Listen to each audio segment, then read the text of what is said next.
뭐 홍준표 의원은 공개적으로 얘기를 했습니다. 본인은 백의종군하겠다, 네. 할당을 안 하겠다, 뭐 이런 취지의 얘기는 했습니다만은 이번 대선을 양아치 대선이다 이렇게 얘기하면서 이 대선 자체에 대한 국민적인 반감 그리고 그 여야 양당 후보에 대한 실망감 이런 것들을 우회적으로 표현하면서 이회창 총재 때 얘기까지 했습니다. 이회창 총재 그 아들 병역 비리 그 사건을 병역 비리가 아니었음에도 불구하고 본인이 거기에 대한 확신이 없는 관계로 대선에 자기는 마이크를 한 번도 잡은 적이 없다 이렇게 얘기하면서 이번 대선에도 마이크 잡기가 어렵다 이제 이렇게 표현을 했죠. 옛날에 영국의 처칠이 2차 세계 대전을 승리로 이끌고도 선거에 져서 실각했다 이거죠. 그런데 결국 2030 청년 보수당을 중심으로 해서 다시 재집권할 수 있는 파워가 청년들로부터 나왔다 이렇게 얘기를 하는 것으로 봐서 아마 본인이 뭐 또 다음 대선에 직접 출마하겠다 그때부터 돼봐야 73살밖에 더 되냐 바이든은 78살이 됐는데 이런 식으로 얘기를 하면서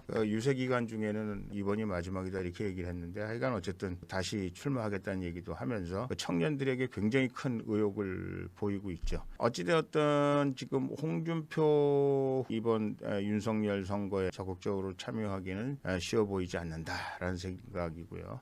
뭐 홍준표 대표가 심하게 얘기했습니다. 이런 비리 대선은 대한민국 건국 일이 없었다. 양아치 대선판이다. 이런 얘기를 했는데 사실은 약간 좀 표현이 거칠어 보이긴 합니다만 결국은 국민들도 그렇게 느끼는 사람들이 많고 제3지대에 좀 새로운 인물 없나 이런 얘기들을 많이 하고 있다는 사실을 잊어서는 안 될 겁니다. 네.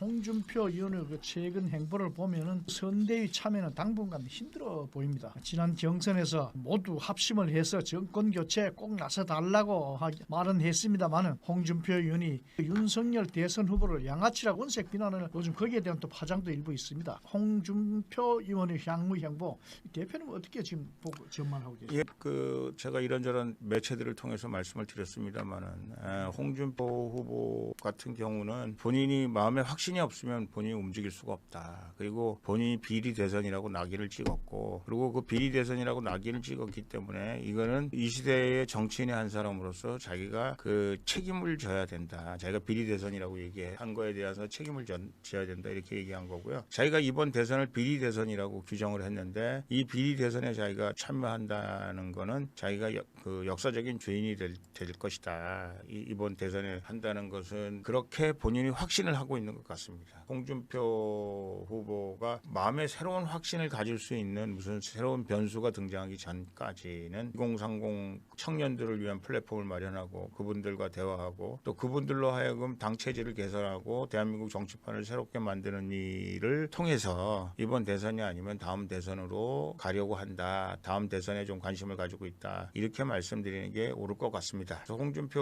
후보는 제가 보기에는 또 이분이 본인이 뭐 독고다이라고 표현됐습니다만 아주 고집이 세신 분이거든요. 그래서 이분 고집을 꺾을 길이 별로 없다라는 생각이 듭니다.